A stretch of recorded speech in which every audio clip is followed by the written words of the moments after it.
고린도 교회는요, 그리스 지역에 있는 굉장히 중요한 항구 도시예요.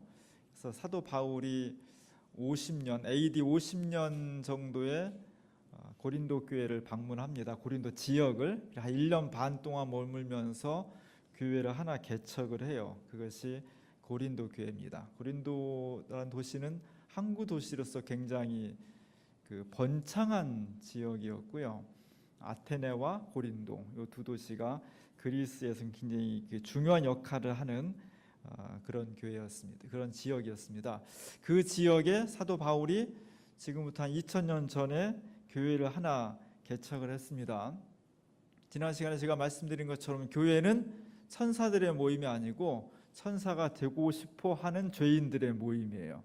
사람이 모이면 항상 문제가 생겨요. 문제가 없는 모임은 없어요. 그래서 고린도 교회도 아주 중요한 문제를 간직하게 되었습니다. 지난 주간에 갈라디아 교회의 문제는 그 교회에 율법주의자들이 들어왔어요. 복음이 뭐냐? 유월절을 지켜야 되고 십계명을 꼭 지켜야 되고 법을 하나하나 다 따져가지고 지키고 할례를 받고 이걸 안 지키면 구원을 못 받는다. 이런 사람들이 생기면서 교회에 막 분쟁이 생긴 게 갈라디아 교회의 문제였습니다.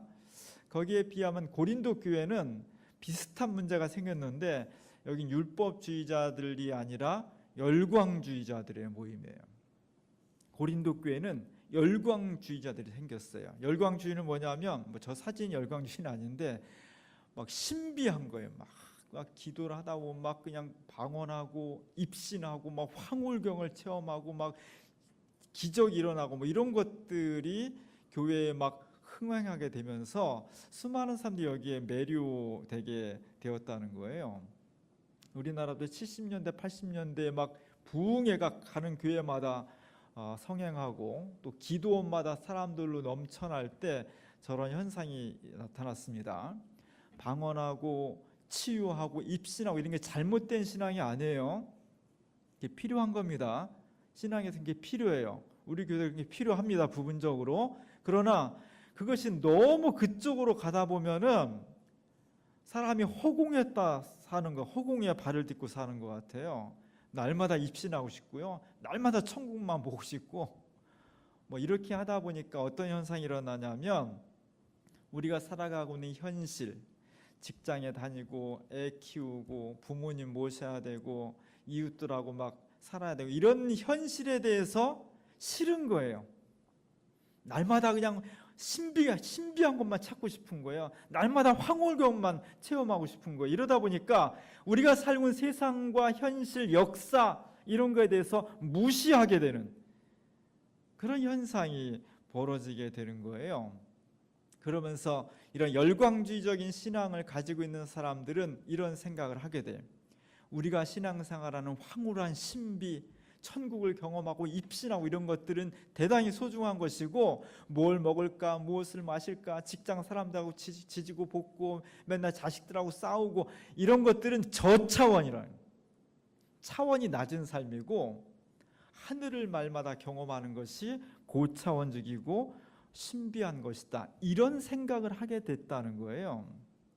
그런 사람들이 고린도 교회에 나타나기 시작했다는 겁니다. 그러다 보니까 사도 바울이 신앙은 뭐냐? 우리 인생의 구석구석을 통해서 하나님의 뜻을 이루는 것이고 우리가 살아가는 삶의 현실을 하나님 나라로 바꾸는 것이 기독교 신앙인데 이런 열광주의 신앙이 나타나면서 어느 순간에 바울이 전한 기독교 신앙이 저급한 신앙이 되어버린 거예요. 저차원의 신앙이 되어버린 거예요. 그러면서 기독교 신앙의 본질이 왜곡되는 그런 현상이 나타나게 된 겁니다. 1년 반 동안 열심히 교회를 개척해서 예수 믿는 것이 무엇인가를 잘 가르치고 떠나왔던 사도 바울에게 들리는 소식이 고린도 교회에 지금 이런 문제가 생겼어요. 많은 사람들이 신앙은 인간의 삶과 역사에 기반하는 것이 아니라 날마다 교회에 와서 기도하다가 신비한 체험을 하고 황홀한 경험을 하고 이런 것이 전부야. 이런 생각들이 고린도 교회에 계속 나타나게 생기면서 자꾸만 분란이 생겨요. 이런 소식을 들었을 때 사도 바울이 굉장히 마음이 아팠던 겁니다. 그래서 고린도 교인들한테 눈물의 편지를 쓰는 거예요. 여러분, 우리가 예수를 믿는다는 것은 무엇입니까? 열심히 기도하고 새로운 세상을 체험하고 신비를 경험하고 황홀경을 경험하는 것이 나쁜 것은 아니지만, 그런 것 때문에 정말 기독교 복음이 간직해야 될 기독교 복음의 핵심, 진수, 이런 것들이 잃어버려서는 안 됩니다 라고 하는 것을 간곡하게 편지를 쓴 거예요. 그게 무슨 편지라고요? 고린도서입니다. 그래서 고린도서는 굉장히 중요해요. 왜냐하면 이런 현상이 2000년 전에 고린도 교회 딱 한 군데서만 일어난 것이 아니라 2000년 기독교 역사 속에서 계속해서 되풀이되기 때문이에요. 그 가운데서 사도 바울이 정말 없어져서는 안 될 것, 우리가 다른 걸 다 포기해도 마지막까지 기독교 복음이 뭐냐라는 것을 따졌을 때 절대로 놓치지 말아야 될 것이 뭐냐, 그걸 지금 고린도 교회에서 말하고 있는 겁니다. 그것을 한마디로 말하면 기독교 복음은 십자가의 복음이다. 기독교 복음은 인격적인 것도 있고 도덕적인 것도 있고 사회 정치적인 것도 있고 신비적인 것도 있는데, 그 중에 모든 복합적인 요소 중에서 딱 한 가지, 이건 죽을 때까지 놓쳐서는 안 됩니다. 포기할 수 없는 예수 그리스도의 진짜 복음입니다. 그게 뭐냐? 십자가라는 거예요. 사도 바울의 주장입니다. 십자가야말로 그 어떤 것 앞에서도 포기할 수 없는 마지막 복음의 진수라는 거예요. 기독교에서 십자가를 빼면 복음이 아니라는 거예요. 그리고 오늘 우리는 이 복음을, 그 사도 바울의 복음을 받아들이고 있는 겁니다. 그래서 교회마다 가면 십자가는 반드시 있어요. 우리 교회처럼 이렇게 타우 십자가를 하는 경우도 있고, 대개는 다 위에가 있는 십자가를 하지만 어떤 식으로든지 다 십자가가 있습니다. 기독교 복음에서 십자가가 빠지면 복음이 아닌 거예요. 십자가의 복음이 너무나 중요한 겁니다. 그런데 사실 십자가라고 하는 것은 그렇게 고상하고 숭고하고 아름다운 것이냐? 실제는 그렇지 않습니다. 왜냐하면 십자가는 우리가 알고 있는 것처럼 사람을 죽이는 사형 방법이었기 때문이에요. 그래서 십자가는 실제로 말하면 고통입니다. 십자가는요, 누군가 십자가 달 죽었어 그런 것은 자랑스러운 일이 아니라 치욕이에요. 가문의 망신이에요. 누군가 십자가형을 받았어 그러면 그것은 지혜롭고 승리가 아니라 패배고 너무너무 부끄러운 일이에요. 그리고 그것은 공포스러운 일입니다. 그래서 많은 사람이 이것을 기억하고 싶지 않아 했어요. 십자가형은 로마 제국에서 있었던 사형 방법이에요. 우리나라의 사형 방법은 교수형이에요. 로마의 사형 방법은 여러 가지 중에서 십자가형 방법이 있는 겁니다. 근데 십자가형을 내리는 그 사람은 특별히 정말 이것은 안 돼 라고 본보기로 보여주기 위해서 내리는 그런 사형 방법이 십자가형이었어요. 어떤 걸? 로마 제국 내에서 로마 제국에 반대하는, 로마 제국의 입장에 봤을 때 반란을 일으킨 사람들한테 내리는 특별한 사형 방법이 십자가형이었습니다. 그래서 1960년도에 스파르타쿠스라는 영화가 만들어져서 스파르타쿠스라는 노예가 로마 제국에 향해서 반란을 일으킨 거예요. 마지막 장면에 스파르타쿠스를 비롯해서 반란에 가담했던 그 노예들을 죽입니다. 어떻게? 길가에다가 십자가를 다 못 박아 죽여버리는 거예요. 우리나라도 옛날에 반란을 일으킨 사람들은 목을 치죠. 그리고 어떻게? 남대문 동대문에다가 대나무가 껴가지고 목을 이렇게 매달아놔요. 왜 그래요? 사람이 잔인해서가 아니라 너희도 다시 이런 죄를 범하면 이렇게 하겠다는 본보기를 삼는 거예요. 그런 생각도 하지 말라는 거예요.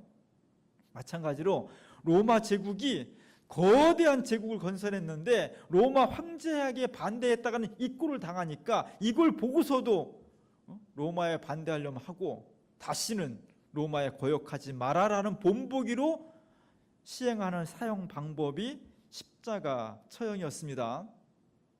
그런데 우리가 주님으로 받드는 예수라는 분이 다른 방법이 아니라 십자가에 달려서 죽임을 당했다는 거예요. 이게 아이러니예요. 이게 참 기독교 복음의 두고두고 과제예요. 우리가 모시고 있는 예수님이 로마 제국으로부터 큰 상을 받아서 위대한 분이었다 그러면 참 복음을 전하기가 쉬운데, 우리가 전하는 예수님은 어떤 분이냐? 십자가 달려 죽으신 분입니다. 고통스럽게, 치욕스럽게, 바보같이 승리자가 아니라 패배자가 되어서 이걸 전하려니까 어려운 거예요. 오늘 제가 주보 그림에 리 엘리엇이라는 사람이 1959년에 그린 십자가 처형이라는 그림을 실었습니다. 원래 예수님은 나무로 만든 십자가 거기에 매달려 돌아가셨죠. 근데 이 화가는 나무 자체를 예수님으로 묘사를 했어요. 예수님의 팔을 보면 거의 팔이 힘이 없죠. 왼쪽 팔에는 그 큰 못이 손에 손바닥에 박혀 있고요. 오른쪽 팔은 거의 꺾여 있잖아요. 예수님의 인생이 꺾였잖아요. 30대 초반에 꺾였잖아요. 가장 휘황찬란한 시기에 인생이 꺾여버렸잖아요. 그런 것처럼 예수님의 팔이 지금 꺾여 있습니다. 그리고 거의 모금 직각으로 이루어져 있는데 예수님 얼굴을 그냥 검은색으로 처리를 해버렸습니다. 가시관을 둘러 썼고 목이 꺾였고 막 침을 흘리고 있고, 거기서 막 피가 튀는데 여기서는 하얀색으로 피 튀기는 것을 형상화했습니다. 그리고 예수님은 주변에 철조망이 둘러져 있죠. 마치 제가 가운을 안 입습니다만 가운 입으면 가운 위에다가 스토를 달잖아요. 그런 것처럼 예수님 이 몸 전체에 가시로 철조망으로 스톨처럼 둘렀어요. 우리는 철조망을 보면 항상 휴전선의 철조망을 생각하게 되고, 분단의 장벽, 그것을 통해서 민족의 허리가 끊겨지고 아픔과 상처라는 것을 느끼게 되죠. 저 화가가 그걸 생각하고 한 건 아니겠지만 어쨌든 예수님 몸에다가 스톨처럼 철조망을 둘렀습니다. 기도하신 것처럼 이틀 후면은 한반도의 운명을 한 50년 정도 가릴 수 있는 중요한 북미 회담이 열리는데, 저기서 저 십자가의 그 철조망을 거두어내고 종전선언과 평화협정으로 가는 중요한 출발점이 될 수 있기를 우리가 기도해야 돼요. 예수님께서 저렇게 돌아가셨다는 것을 증거해야 돼요. 우리는 태어나서부터 예수님이 십자가 달 돌아가셨고 그것이 복음이라고 들었으니까 익숙해져 있지만 2000년 전에 사람들한테 전도를 해야 되는데, 저 고통, 저 아픔, 저 치욕이 구원의 길이라고 말할 때 예수 믿는 사람들한테 그게 어려웠던 거예요. 그래서 오늘 보면은 기독교인에게 이것은 거리낌이다, 부끄러운 거고 어리석은 거다, 이런 얘기가 나오는 겁니다. 이것을 스캔들이라고 해요. 걸림돌이야, 걸림돌. 헬라어로는 스칸달로이라고 하는데 영어로는 스캔들이 된 거죠. 뭔가 걸려 넘어지게 하는 거예요. 예수님의 삶을 전해야 되는데 이게 걸림돌이 되는 거예요. 어렵다는 거예요. 이것 때문에 복음 전해가 너무 어렵다는 거예요. 기왕이면 예수님이 십자가 없이 많은 사람을 치유했고 많은 사람을 가르쳤고 많은 사람을 감동시켰고 변화시켰고, 그리고 마침내 부활하셔서 우리가 영원한 생명을 주셨다. 십자가만 쏙 빼놓고 전한다면 전하는 사람도 신나고 받아들이는 사람도 별 거리낌 없이 받아들일 수 있는데, 우리가 믿는 예수님은 어떤 분이냐? 사람들을 사랑하고 구원하기 위해서 어떻게 하셨냐? 십자가 달려 죽었습니다. 이렇게 전할 때 그 당시 로마 제국에 있는 수많은 사람들이, 아니 구세주라면서 십자가 달 죽었어? 그런 처형을 당했어? 그런 모욕을 당했어? 그렇게 처참하게 패배했어? 치욕을 당했어? 그게 어떻게 복음이 되지? 그게 왜 승리가 되지? 이걸 설명해 내가 너무 어려웠다는 거예요. 그러다 보니까 고린도 교회 안에서도, 고린도 교회뿐만 아니라 여러 초대교회 안에서, 야, 십자가만 없으면 복음 전하기 쉬울 텐데, 십자가만 없으면 기독교 복음이 패배와 치욕과 고통이 아니라 영광, 번영, 성공, 축복 이런 것만 남을 텐데, 그럼 우리도 좋고 전하기도 좋은데 얼마나 좋을까? 이런 이야기들이 생겨나게 되었다는 거예요. 요즘도 그렇습니다. 기독교 복음은 늘 이렇게 변질되고자 하는 유혹 앞에 서 있는 거예요. 거기에 대해서 지금 사도 바울이 어떻게 대응했냐? 단호하게 단칼에 잘라버리는 거예요. 오늘 본문이 바로 그런 내용입니다. 고린도전서 1장 18절부터 25절까지의 내용이 그런 내용이에요. 이 권사님이 아주 또박또박 연세가 많으신데도 또박또박 잘 읽어주셨어요. 그렇게 읽을 수 있었던 비결은 장모님께서 손수 이 성경 공부를 써주셨기 때문이에요. 그래서 잘 읽으셨어요. 너무 중요한 거예요.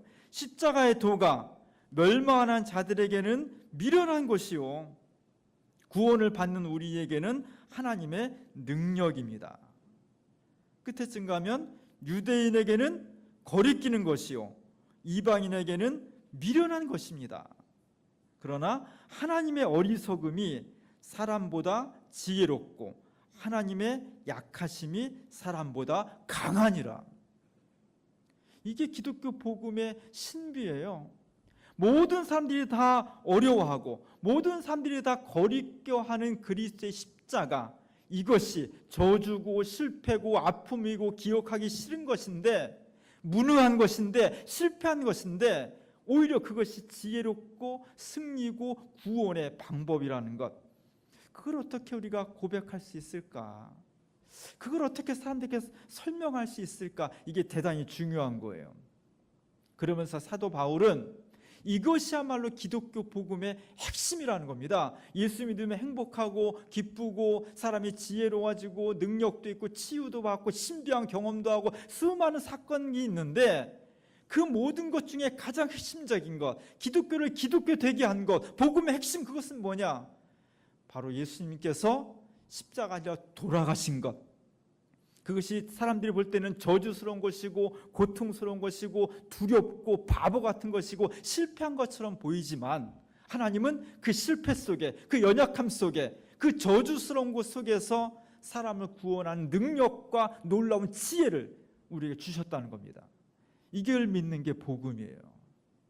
이걸 보통 사람 믿기가 어려운 거예요. 어렵다 보니까 이 복음이 걸림돌이 된다는 것이고, 이 걸림돌을 좀 없애면 나도 믿기 쉽고 다른 사람들한테 전도하기 너무 쉽지 않겠습니까? 라고 하는 것이 2000년 전에 기독교에 불어닥친 유혹이었고 2000년 동안 모든 교회마다 이 유혹 앞에 서 있는 거예요. 거기에 대해서 사도 바울이 아니라는 거예요.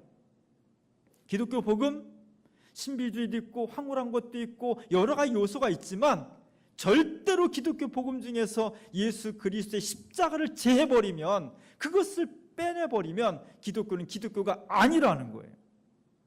우리가 반드시 죽을 때까지 지켜내야 될 복음의 핵심, 그것은 예수께서 십자가 달려 죽으셨다는 것. 그러니 하나님께서 그 치욕과 죽음과 공포 속에서 사람을 구원할 수 있는 지혜와 권능을 보여주셨다는 것, 이것을 절대로 놓치지 말라는 겁니다. 이것을 지켜내야 돼. 이것을 지켜내는 것이 교회의 사명이에요. 그래서 우리는 십자가 행진을 해야 되는 겁니다. 오늘은 특별히 기장교회 송해 선교주일이고 또 60민주항쟁 31주년이고 또 김종태 열사의 38주기 추모일입니다. 기장교단은요, 우리가 속한 한국 기독교 장로회는 오래전부터 한반도의 평화와 통일을 위해서 기도했고 노력을 해왔습니다. 지금은 문재인 대통령이 평화와 통일을 말하고 김정은 위원장을 만나고 한반도와 평화 통일의 이슈가 너무너무 세계적으로 중요한 과제가 됐어요. 그러다 보니까 옛날에 정권이 평화 통일을 압박할 때는 요만큼도 말 안 하던 사람까지도 다 마치 이제까지 자기가 평화 통일 얘기한 것처럼 다 지금 이야기한 그런 세상이 돼버렸어요. 근데 기장교단은 정말 70년대 80년대 평화통일 얘기만 해도 빨갱이로 몰리던 시대부터 평화와 통일을 이야기해왔습니다. 지난 목요일날 평화와 통일을 위해서 또 북미 회담을 성공하기 위한 그 기도회가 우리 기장교단을 중심으로 해서 대한문에서 열렸습니다. 우리 교인들도 참여를 했고요. 세계 많은 교회들이 한반도의 평화를 위해 함께 기도해 주었습니다. 저런 기도의 행진들이 중요한 거예요. 그것을 통해서 평화와 통일이 얼마나 중요한 것인지를 다시 한번 느끼게 되는 것이고요. 지금은 저렇게 한다고 핍박하지 않지만 옛날에는 저렇게 하면요 다 경찰들이 막아서고요. 저것 때문에 막 매맞기도 하고 마음의 결단을 하고 가야만 됐어요. 그게 십자가 행진이었습니다. 지난 6월 1일에는 문익환 목사님 탄생 100주년 기념 예배가 있었어요. 그리고 문익환 목사님이 사시던 집을 평화통일박물관으로 개소하는 그런 예식이 있었습니다. 문익환 목사님은 저것 때문에 평화통일을 하는 것 때문에 감옥을 갔고요. 그것 때문에 돌아가셨고 평생 동안 그것 때문에 많은 고난과 핍박을 당했습니다. 그것이 기장의 전통이에요. 올해가 2018년인데 1918년에 태어난 분들, 그러니까 탄생 100년 된 분 중에서 기장교단에 속한 유명한 분들이, 중요한 분들이 있어요. 첫 번째는 문익환 목사님이고요. 두 번째는 장준하 선생이에요. 장준하 선생님은 사상계 통해서 박정희 독재 정권과 온몸을 다해서 싸웠습니다. 저분이 한신대학교 1학년까지 다니고 중퇴를 하신 기장분이고 아드님이 우리 기장교회 목사님이에요. 세 번째는 서남동 목사님이라고 80년대 70년대에 한국의 민중신학의 토대를 놓은 분이에요. 저런 분들이 기장에 있으면서 하나님의 복음을, 그리스도의 복음이 십자가를 자꾸 제하려고 하는, 교회 성장주의에 매몰돼서 한국교회가 십자가를 자꾸 제해보려고 하는 그런 흐름에 대해서 안위요한 사람들이에요. 저런 운동을 하는 것 때문에 다가온 것은 칭찬이 아니라 매 맞고 감옥 가고 욕먹고 빨갱이라서 이런 거였습니다. 그러나 그분들이 십자가 행진을 한 거예요. 그래서 오늘날 새로운 시대가 열리는 1700만 명이 촛불을 들고 나타나는 그런 밑거름, 지하수처럼 흐르는 것 속에 저분들의 헌신과 기도와 희생이 있었던 겁니다. 이게 우리 기장교단의 자부심이에요. 오늘 우리가 총회 선교주의를 지킨다는 것은 그런 기장교단의 흐름과 역사와 전통을 잃어버리지 말자는 거예요. 그 잃어버리지 말자는 핵심은 뭐냐? 오늘 사도 바울이 말씀하신 것처럼 하나님의 능력이 어디서 나타나냐? 바로 예수 그리스도의 십자가 죽음 가운데에서 하나님의 지혜와 능력이 나타난다는 거예요. 그걸 고백하면서 살아간다는 거예요. 우리 기장교단이 이 역사와 전통을 잘 지켜나갔으면 좋겠습니다. 두 번째는 올해가 31주년 60민주항쟁이에요. 대단히 어려운 것을 해낸 겁니다. 사실 80년도에 전두환 이 군부 독재 사람들이 광주를 짓밟고 정권을 잡았죠. 그리고 7년 권좌를 누렸는데 온갖 부정을 다 하면서 권좌를 누렸는데 더 하고 싶은 거예요. 거기에 대해서 과감하게 아니라고 외친 사람들이 학생들이었고 재야 인사들이었고 그리고 종교인들이었고 소수의 정치인들이었고 마지막에 평범하게 일하는 넥타이 부대까지 다 합세했을 때 이 땅의 역사를 바꿔놓은 거예요. 대단히 중요한 겁니다. 그중에서 우리 성남 지역에서도 그런 운동이 일어났고 우리 성남 주민께 바로 이 자리에서 성남 지역의 민주항쟁, 십자가의 길에 항진했던 중요한 출발점이고 중심지가 되었다는 것이 너무너무나 자랑스러운 거예요. 우리가 자부심을 가져야 돼. 그것 때문에 우리가 많은 고난을 당했습니다. 교회를 많은 사람들이 떠났고요. 권력으로부터 핍박을 받았고요. 그럼에도 불구하고 우리가 그 역사를 진행했던 것은 다른 것이 아니라 그것이 바로 오늘 이 시대에 예수 그리스도의 십자가를 우리가 고백하는 신앙인들이기 때문에 한 거예요. 그게 너무나 소중한 거예요. 여러분 오늘도 교회 오시다 보면은 교회 입구에 주차장 입구에 민주화 운동 기념 비가 있었죠. 보셨어요? 앞면만 보고 뒷면은 잘 안 보시죠? 뒷면, 사람 뒷모습을 봐야 돼요. 저 비의 뒷모습을 보면 기념비가 세워져 있습니다. 이 장관장님이 쓰셨죠? 예, 오늘 못 오신다 그래서 제가 오신다 그랬으면 읽는 걸 부탁드려 했는데 아프셔서 못 오신다고 하다가 저한테 거짓말하고 오셨어요. 디스크 수술했음에도 불구하고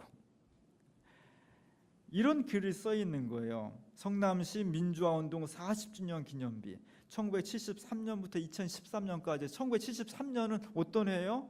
주민교회가 설립된 해예요. 너무너무 중요한 해예요.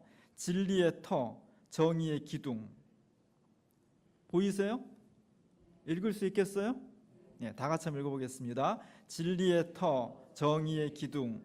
한국 기독교 장로회 주민교회는 성남 민주화 운동의 성지이다.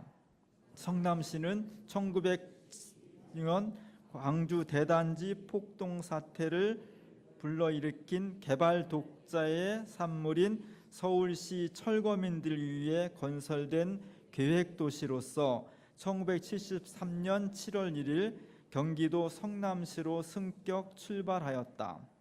주민교회는 민족의 정기를 이어받아 1973년 3월 1일 척박한 성남 땅에 세워졌다.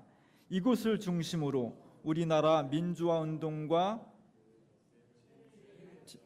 괴를 같이 하는 꼴찌들의 생존권 투쟁과 민주주의를 갈망하는 저항의 역사가 시작되었다. 그들의 애국적 민주화 운동은 마침내 1987년 6월 시민항쟁으로 승화되어 박정희 전두환으로 이어진 독재 정권을 무너뜨리고 직선제 개헌 민주주의를 쟁취하였다. 유신 철폐 독재 타도를 외치며 긴급조치 1, 2호로 구속된 주민교회 이해학 목사를 필두로 한 수많은 지역의 지성인, 청년, 학생, 노동자, 민중들이 민주주의에 피 흘리며 목숨을 바치거나 투옥되었다. 1919년 3월 1일 자주 독립 만세운동, 1960년 4월 19일 민주주의 혁명, 1980년 5월 18일 광주 민주화운동, 1987년 6월 10일 시민항쟁, 민중에 의해 명맥이 이어온 자랑스러운 민주주의 투쟁의 역사는 우리를 더욱더 담금질하여 오늘에 이르렀다. 이제 민주화운동을 넘어 새로운 남북 통일의 시대 정신으로 통일 민족을 향한 함께 사는 생명 공동체 운동을 힘차게 전개해야 한다. 이 기념비를 성남시 민주화운동 40년 역사를 맞이하여 오늘이 있기까지 위대한 역사를 기억하는 거룩한 사람들의 정성으로 세운다. 2013년 6월 10일 날 성남 민주화운동 기념 사업회가 만들었습니다. 누군가 물어보면 나는 왜 주민교회 교인인가? 우리 주민교회 교회가 정말 어렵고 힘들었을 때에 그리스도의 십자가를 제거하지 않고 그 십자가의 고백에 든든히 섰다는 것이 자부심이에요. 우리가 큰 교회가 아니지만 이런 기독교 복음의 핵심으로부터 멀리 떨어져 있지 않고 그 핵심 가운데 살아냈다는 것이 우리의 자부심이에요. 당당하게 말할 수 있어야 되고, 오늘 선언서에 있는 것처럼 그것이 이제 민족 통일과 평화의 새시를 여는데 밑거름으로 작용을 해야 돼요. 그것이 우리의 고백입니다. 마지막으로 중요한 것은 김종태 열사가 1980년 6월 7일 날 서울의 이화여대 사거리에서 분신을 했습니다. 군부 독재 물러가고 노동자를 생존권을 쟁취하기 위해서. 김종태 열사가 몇 년생인지 아세요? 58년 개띠예요. 58년. 그러니까 올해가 회갑이에요. 사실 나이가 많은 분입니다. 그러나 우리가 늘 청년으로 기억해요. 왜냐하면 23살 때 분신을 했기 때문에. 저분은 왜 그렇게 했을까? 주민교회를 통해서 새로운 역사를 보았고 정말 이 땅의 청년으로서 어떻게 살아있고 고민을 한 거죠. 얼마나 무서웠을까요? 자기 몸에다가 신날을 붓고 불을 붙여. 얼마나 무섭고 얼마나 많은 날들을 고민하면서 밤을 새웠을까요? 6월 7일 날 분신했고 6월 9일 날 사망했습니다. 우리가 그것을 기억해야 돼. 그분이 교회를 열심히 나오고 뭐 주일 성수 잘하고 11조하고 그런 게 상관없이 우리 교회와 함께 그런 일을 했다는 것을 우리가 기억해야 됩니다. 그래서 우리가 매해마다 추모 시간을 갖고 있죠. 7주기 때 우리 교회에서 추모를 한 것인데 잊어버리지 말자는 거예요. 그 사람의 젊은 사람 속에 가지고 있었던 그런 희생과 역사에 참여하고자 하는 십자가의 고백 그 신앙을 잊어버리지 말라는 거예요. 우리 청년들이 이 김종태 열사를 기념하기 위해서 참 많이 골머리를 아파해요. 왜냐하면 한 번도 만난 적도 없고, 사실은 지금 60대 초반에 계신 분들이 이분을 기억해, 공시를 살았던 사람들이. 그러나 아무 만난 적도 없고 세대가 다른 청년들이 기억하고자 하는 것은, 지금 20대 초반의 청년들, 비슷한 나이의 이 김종태 열사가 왜 고민했는지, 손가락 하나만 벼도 아픈데 자기 몸을 왜 부살렀는지, 그는 왜 그런 행동을 했는지를 비슷한 나이 또래에 살고 있는 사람들이 함께 고민하고 연구하고, 그러면서 우리는 정말 무엇을 어떻게 살아야 될지를 되돌아보는 기회를 갖기 위해서예요. 여러분이 함께 기도해 줬으면 좋겠고, 우리가 함께 그 사역을 감당하는 교회가 됐으면 좋겠습니다. 2000년 전에 사도 바울은요, 고린도 교회가 열심히 복음을 쫓아가다가 이 땅의 역사 현실, 우리가 살아난 십자가만 쏙 빼놓고 복음을 이뤘으면 좋겠다는 고린도 교회의 아주 치명적인 유혹 앞에 섰을 때 사도 바울이 단호히 십자가를 얘기한 거예요. 마찬가지입니다. 우리가 정말 인생을 살아가면서, 역사를 살아가면서 십자가만 기독교 복음에 없다면 얼마나 편한지 몰라요. 예수 믿기도 쉽고요, 예수 믿으면 다 잘되고 축복받고 성공하고 건강하고 이 땅에서도 잘되고 죽어서도 잘되고 나도 잘되고 자손 대대로 잘되고, 이것만 복음이 있다면, 이것이 복음이 아니라는 것이 아니라 이것만 있다면 나도 편하고 전하기도 편해요. 그러나 예수님 보여주신 구원의 길은 그것에 있는 것이 아니라 진리를 위해서, 하나님을 위해서 내 자신을 헌신하고 희생할 수 있을 때 그곳에서, 그 십자가를 통해서 부활의 영광이 이른다는 것이 예수님이 우리에게 죽음으로써 보여주셨던 복음의 핵심이에요. 오늘 우리의 삶 가운데서도 십자가만 없다면 얼마나 예수 믿기 편할까? 실제 그렇잖아요. 그래서 예수 그리스도의 십자가는 우리에게 영원한 걸림돌이 되는 거예요. 스캔들이 되는 거예요. 자꾸만 이것 때문에 넘어져요. 이것만 없으면 예수 믿기 쉽겠는데, 이것 때문에 교회를 떠나는 사람이 많아요. 아니면 십자가 없는 교회로 가는 사람이 많아요.